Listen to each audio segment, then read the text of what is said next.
Hello friends, અપેક્ષા જ્ઞાન કી YouTube ચેનલમાં આપ તમામ મિત્રોનું સ્વાગત છે। મિત્રો, સીઈટીની પરીક્ષા નજીક આવી રહી છે, તો ધોરણ 5ના જે આસપાસ વિષય છે, પ્રકરણ 8 મચ્છરો, રોગો અને તેની સારવાર। મિત્રો, ખાસ એ વસ્તુ આપણે સમજવાની છે કે રોગ શા માટે થાય છે અને રોગને કઈ રીતે અટકાવી શકાય। જે બાળકો અત્યારે મિત્રો ખાસ કરીને નાના હોય છે, તો આવા બાળકો બીમાર પડે છે, તો એ બીમાર પડે ત્યારે દવાખાને ડૉક્ટર પાસે જાય છે, પણ મારે શું ખાવું જોઈએ, કેવી રીતે જીવન જીવવું જોઈએ, એ આ પાઠમાં ખાસ સમજવાનું છે। તંદુરસ્ત બાળકો માટે, તંદુરસ્તી જાળવવા માટે આપણે શું ખાવું જોઈએ, કેવો ખોરાક લેવો જોઈએ, મચ્છર દ્વારા કેવા રોગો થાય છે, પાણી કેવું પીવું જોઈએ। મિત્રો, હાલ આપણે વાત કરીએ તો પાણી હંમેશા આપણે ઉકાળીને પીવો તો તમે રોગ તમારાથી ભાગશે, રોગ તમને થશે નહીં। તો અહીંયા પહેલો પ્રશ્ન છે મિત્રો, અહીંયા ખાસ જોઈએ, મલેરિયા રોગ કયા પ્રકારના મચ્છર કરડવાથી થાય। મચ્છરનું નામ મિત્રો અહીં પૂછ્યું છે, એડિસ, એનોફિલિસ, ક્યુલેક્સ મચ્છર કે સામાન્ય ઘર માખી। મિત્રો, કયા મચ્છર કરડે જેથી આપણને મલેરિયા થાય। મિત્રો, મલેરિયા તો આના માટે મિત્રો ખાસ અગત્યનો પ્રશ્ન છે, એક્ઝામ રિલેટેડ ખાસ પૂછાઈ શકે એવા આ પ્રશ્ન તમને વિચારીને જવાબ આપો। બુક્સની અંદર પણ આ બાબતનો આપણે ઉલ્લેખ કરેલો છે, તો આનો જવાબ આવશે બી, માંદા।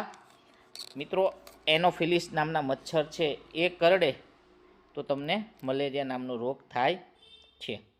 તો મિત્રો, બીજો પ્રશ્ન, લોહીની તપાસમાં હિમોગ્લોબિનનું પ્રમાણ ઓછું હોય છે તો કયો રોગ થઈ શકે। મિત્રો, આ પણ પ્રશ્ન ખૂબ અગત્યનો છે, હિમોગ્લોબિનનું પ્રમાણ ઓછું હોય તો કયો રોગ થાય, મલેરિયા થાય, પાંડુ રોગ, ડેન્ગ્યુ કે ટાઇફોઇડ।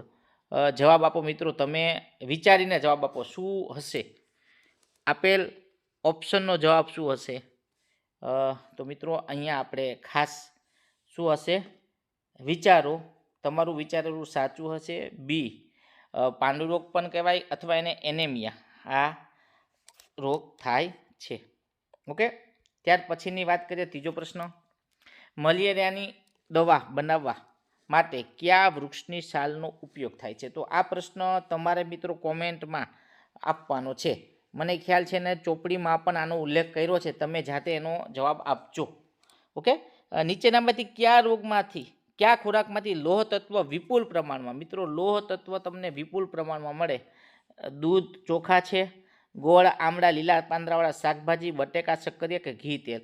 તો અહીંયા જો વિચારીએ ને તો આપણો જવાબ શું હશે મિત્રો, ખબર છે તમને, વિચારો શું હશે, બી, ગોળ ખાવ, એમાં હિમોગ્લોબિન ખૂબ પ્રમાણમાં મિત્રો લોહ તત્વ હોય છે, ગોળમાં હિમોગ્લોબિન નહીં, લોહ તત્વ। પછી આમળાની અંદર વિટામિન સી છે ને લીલા પાંદડાવાળા શાકભાજી, આ ત્રણેય ખાશો ઓપ્શન બી મુજબ તો તમને લોહ તત્વ જે આર્યન કહે છે પુષ્કળ પ્રમાણમાં મળે છે।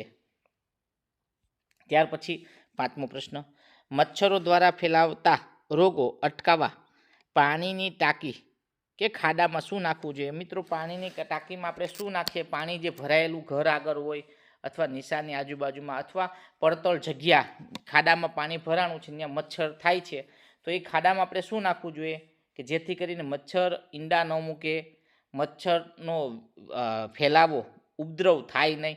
તો એના માટે મિત્રો તમારે ત્યાં તેલ અથવા કેરોસીન નાખવું જોઈએ। ઓકે, આ સિવાય મિત્રો જો તમારા ગાડીમાંથી બળેલું ઓઇલ, મિત્રો બળેલું, હું બોલું છું બળેલું ઓઇલ હોય ને, ઓઇલ એ પણ નાખી શકો છો। ઓઇલ આપણે જે ગાડી અને પેટ્રોલ અથવા બસ, ટ્રક, ખટારા જેમાંથી ઓઇલ બળી જાય ને આપણે ઓઇલ બદલાવીએ છીએ, કાળું જે ઓઇલ નીકળે છે, જો એ પણ 2-4 ટીપા નાખશો તમે તો પણ મિત્રો એ મચ્છરો છે એ ઈંડા મૂકવાના, એને ઈંડાને પોરા કહેવાય, પોરા મૂકવાનું બંધ કરશે, મચ્છર ત્યાં મરી જશે। ઓકે, તો એ પ્રાથમિક સારવાર માટે આ ઘરગથ્થુ ઉપચાર છે, આના માટે ક્યાંય તમારે ખર્ચો કરવાનો છે નહીં। ઓકે, ત્યાર પછીની વાત કરીએ, છઠ્ઠો પ્રશ્ન, મલેરિયા મચ્છર દ્વારા ફેલાય છે, આ શોધ માટે કયા વૈજ્ઞાનિકને નોબેલ પુરસ્કાર મળ્યો। મિત્રો, અહીંયા જે નોબેલ પુરસ્કારની વાત કરીએ છીએ, તો આ પ્રશ્ન મિત્રો ટીઈટી ટેટની જ્યારે એક્ઝામ હતી એમાં પણ પૂછાણો છે, સરકાર દ્વારા જે લેવાય છે એની અંદર પણ પૂછાણું, ઘણી બધી જગ્યાએ પૂછાણું છે. તો જે વૈજ્ઞાનિકનું નામ હતું એ રોનાલ્ડ રોસ. ખાસ મિત્રો આ પ્રશ્ન ખૂબ અગત્યનો છે, રોનાલ્ડ રોસ. તો ટીક કરી લેજો, લખવું હોય ત્યાં મિત્રો લખી લેજો, ખૂબ અગત્યનો પ્રશ્ન છે. ત્યાર પછીની વાત કરીએ 7. રોનાલ્ડ રોસે મલેરિયાના જંતુઓ મચ્છરના કયા ભાગમાં જોવા મળે? મિત્રો આ મચ્છર આને નક્કી કર્યું, સંશોધન કર્યું. મિત્રો નોબેલ પ્રાઇઝ એમનામ ન મળે હો, તો એને નોબેલ એના માટે મળેલું છે, તો એના માટે ખૂબ એને મહેનત કરી છે. તો વિચાર કરો, મલેરિયાના જંતુ જે છે મચ્છરના કયા ભાગમાં? પાંખોમાં, પગમાં, પેટમાં કે ડંખમાં? તો મિત્રો પેટમાં હોય, સી એનો જવાબ છે, પેટમાં જોવા મળે છે.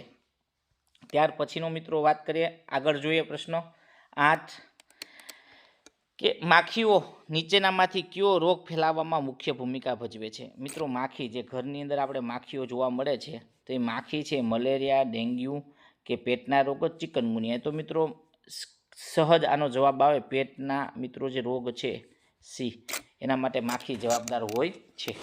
ત્યાર પછીની જો વાત કરીએ 9મો પ્રશ્ન, જો કોઈ બાળકની રિપોર્ટમાં હિમોગ્લોબિન 8 GMથી હોય તો તેને સામાન્ય સ્થિતિમાં લાવવા શું ખાવું જોઈએ? મિત્રો બાળકને હિમોગ્લોબિન ઓછું છે, સમજો જે નક્કી કરેલો માપ છે એના કરતાં ઓછું છે, તો એને ચોકલેટ ખાવી જોઈએ, પુષ્કળ ફળ અને શાકભાજી, દાળ ભાત ખાવા જોઈએ માત્ર, કે તેને તળેલો ખોરાક ખાવો જોઈએ?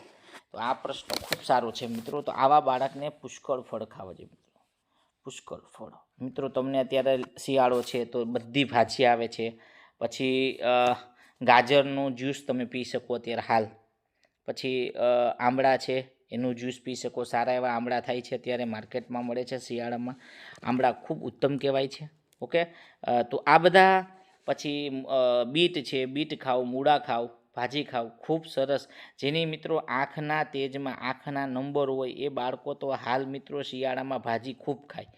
કેટલા બાળકોને મિત્રો નજીકના ચશ્મા આવી ગયા હોય, આવા ચશ્માવાળા, તો એ નંબર હોય તો એ નંબર ઉતારવા માટે પણ અત્યારે મેથી છે, પછી બીટ છે, ગાજર છે, એના જ્યુસ પીવો ધીમે ધીમે ધીમે, ધાણા ભાજી છે મિત્રો, આ બધું ખાવાથી તમારા આંખના નંબર પણ ઓછા થશે. ઓકે, તો આ પ્રશ્નનો જવાબ આવશે બી. ઓકે, ત્યાર પછી લાસ્ટ, હવે છેલ્લો પ્રશ્ન જોઈએ, મચ્છરના બચ્ચા કે જે પાણીમાં તરે છે તેને કયા નામે ઓળખાય? મિત્રો મચ્છરના ઈંડાને કયા નામે, અથવા બચ્ચાને, જે કંઈ હોય. હોમવર્ક આપું છું, તમે જવાબ કોમેન્ટમાં આપજો. આગળ મેં વિડીયોમાં બોલ્યો તો તમને ખ્યાલ હશે જ, જો ધ્યાનથી સાંભળ્યું હોય તો તમને ખ્યાલ હશે. ઓકે, વિડીયો શેર કરજો, લાઈક કરજો અને બીજા સુધી પહોંચાડજો.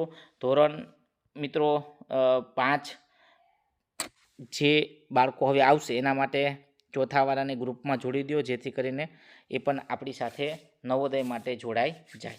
અહીંયા સુધી રાખીએ છીએ. જય હિન્દ, જય ભારત, જય દ્વારકાધીશ.